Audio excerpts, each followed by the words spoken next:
ربي جل الله ما في قلبي غير الله لا إله إلا الله لا موجود إلا الله لا مقصود إلا الله لا نخاف إلا الله হাসবি রব্বি জাল্লাল্লাহ গান আছে না? বলে কি মাফি কলবি গায়রুল্লাহ লা মাওজুদা ইল্লাল্লাহ লা মাহবুবা ইল্লাল্লাহ লা মাকসুদা ইল্লাল্লাহ লা নাখাফু ইল্লাল্লাহ। এই বাক্যগুলো একটাও ঠিক না। যে বাক্য তাওহীদের বাক্য, এই বাক্যের অর্থ করতে যায় শিরক ঢুকাছে। আপনি এগুলোকে শিরকের ফতোয়া দিলেন, অথচ কোনো রেফারেন্স, কোনো দলিল পেশ করতে পারলেন না। অথচ এই বাক্যগুলো সম্পূর্ণ তাওহীদে ভরা, এর মধ্যে কোনো শিরক তো দূরের কথা, শিরকের গন্ধ নেই। তাই তাওহীদি বাক্যকে শিরকের বাক্য বলা হলো কুফর। আর এইগুলো পড়ার কারণে যদি কেউ কাউকে মুশরিক মনে করে, সে নিজে কাফের হয়ে যাবে। ইসলামের আদালতে সবচাইতে বড় অপরাধের নাম হলো শিরক, মুশরিক হওয়া। আল্লাহ তাবারক ওয়া তাআলা কোরআনে কারীমের মধ্যে জানিয়েছেন, ইন্নামাল মুশরিকুনা নাজাসুন, নিশ্চয় মুশরিক হলো নাপাক।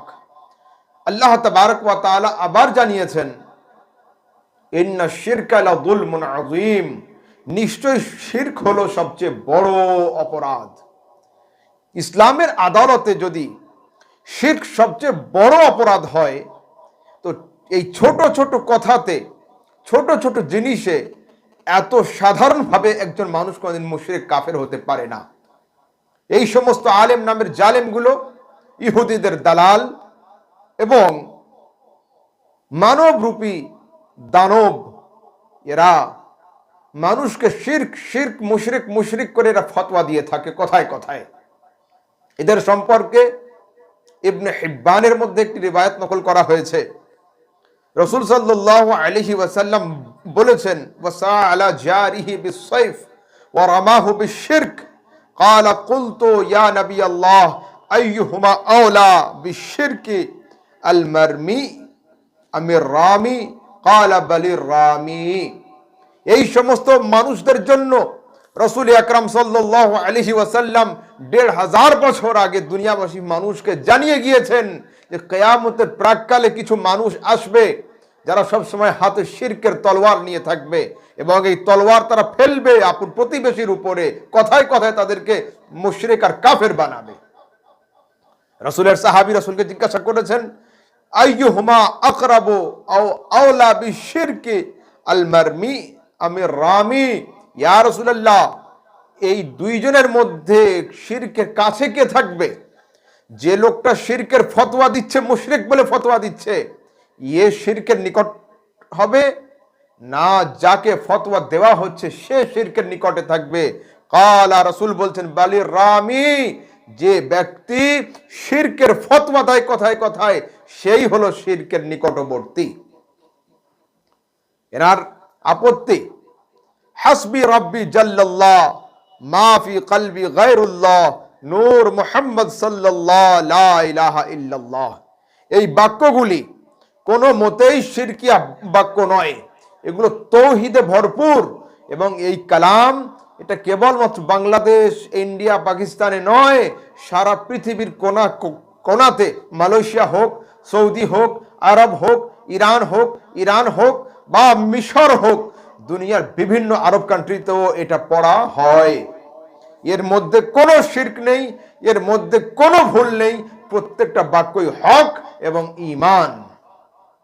আসুন এ সম্পর্কে হাওয়ালা দিই। হাসবি রব্বি জাল্লাল্লাহ, আমার প্রতিপালক আমার জন্যই যথেষ্ট, যিনি মহাসম্মানী আল্লাহ। এ সম্পর্কে কোরআনে করিম সূরা আনফালের ৬৪ নম্বর আয়াতে সরাসরি পাওয়া যায়, ইয়া আইয়ুহান নবী হাসবুকাল্লাহ, হে প্রিয় পয়গম্বর, আল্লাহই তোমার জন্য যথেষ্ট।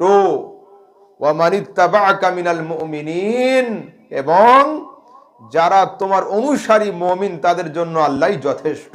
সরাসরি হাসবুক শব্দ যেটা গজলের মধ্যে আছে হাসবি রব্বি, সেখান থেকে আসছে হাসবুক আল্লাহ, অর্থাৎ এটা কোরআনে কারিমে রয়েছে।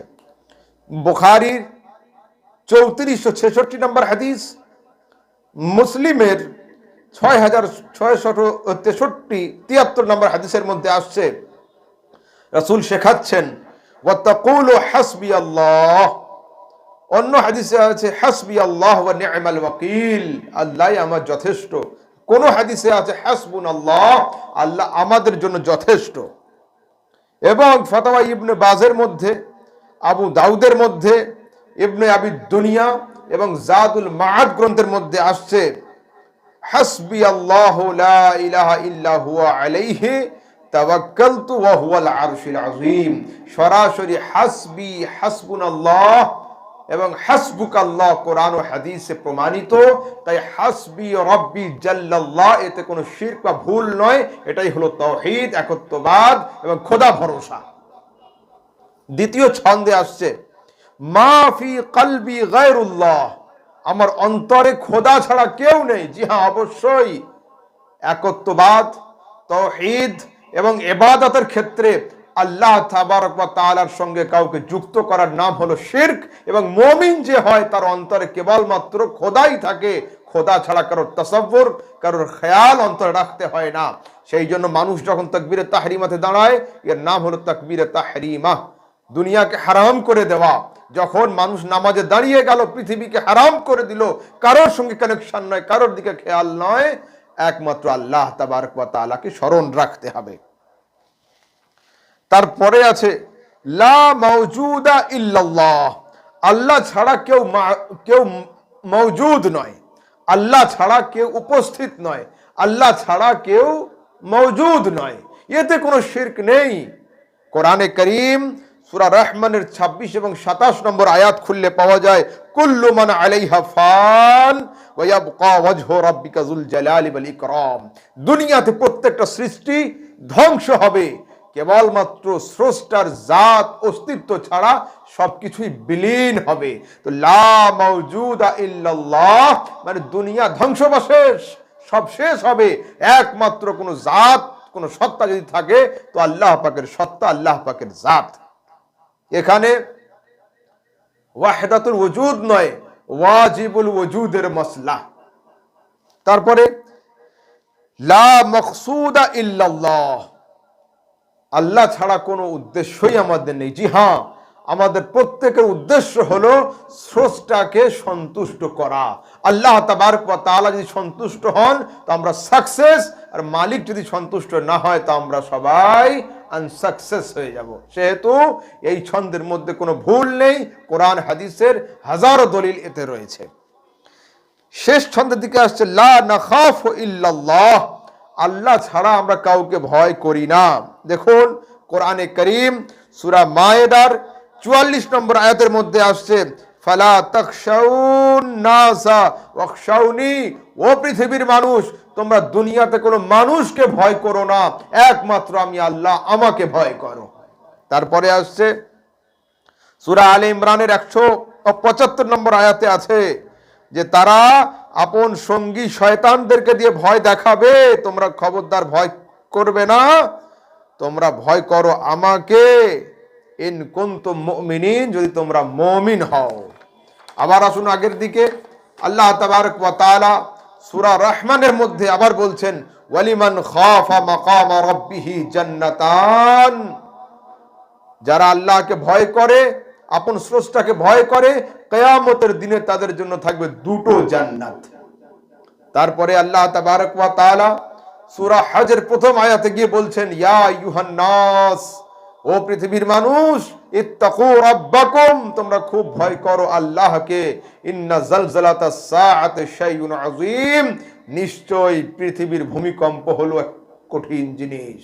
তো এই ছন্দগুলোর মধ্যে সম্পূর্ণ তাওহীদ ভরা রয়েছে, এর মধ্যে কোনো শিরক নেই। এইগুলোকে যে শিরকি জুমলা, শিরকি বাক্য বলবে ওটা বলা মুশরিক হবে, এবং এইটা পড়ার কারণে যদি কেউ কাউকে শিরকের ফতোয়া দেয় তো ও নিজে কাফের হয়ে যাবে। আল্লাহ তাবারক ওয়া তাআলা এই সমস্ত আকীদা থেকে আমাদের সবাইকে বাঁচার তৌফিক দান করেন।